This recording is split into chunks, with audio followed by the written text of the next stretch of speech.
بهتون گفتم محل قرارگیری دندانه اینجاست. این قطعه اسمش دندانه یا همون کم هست. دندانه با 2 تا پیچ آلن به شفت کمپلت متصل شده که با شل کردن این پیچ ها میتونیم جابجاش کنیم. این قطعه تحت فشاره و اگه محرک نقد کن گیر داشته باشه احتمال داره که از تنظیم خارج بشه و درست کار نکنه. ببینید من الان کامل آزادش کردم، هم به دور خودش میچرخه و هم به چپ و راست حرکت میکنه. بیایید دوباره برگردیم بالای چرخ ببینیم اگه تنظیم نباشه چه اتفاقی میفته.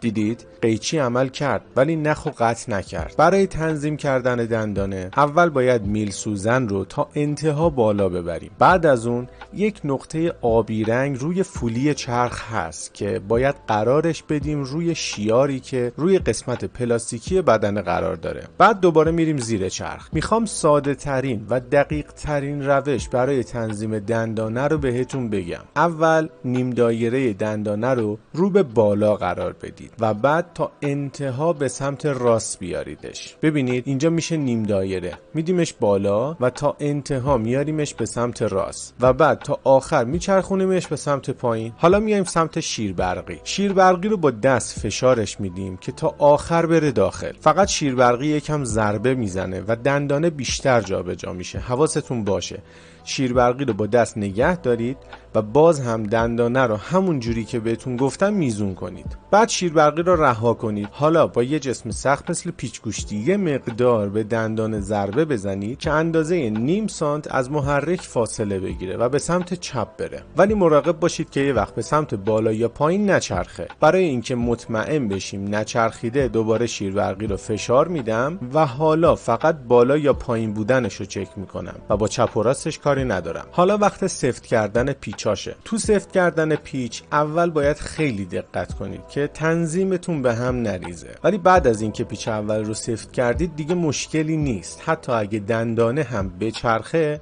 شفت هم همزمان باش میچرخه و تنظیم خراب نمیشه. فقط این 2 تا پیچ رو محکم سفت کنید چون این قطعه تحت فشاره و احتمالش هست که اگه شل باشه دوباره جابجا بشه. ولی خیلی هم به پیچاش فشار نیارید. یهو دیدید هرز شد. اینجاست که من میگم حتی سفت کردن پیچ هم تجربه میخواد. یه تست هم از چرخ بگیریم ببینیم قیچی درست کار میکنه یا نه. به یک تست اکتفا نکنید و چندین بار تست بگیرید.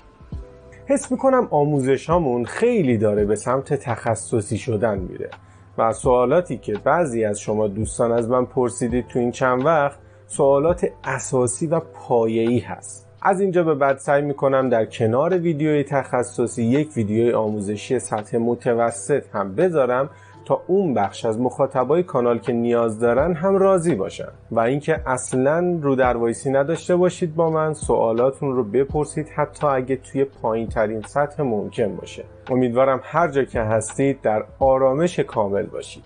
تا ویدیوی دیگه، بدرود.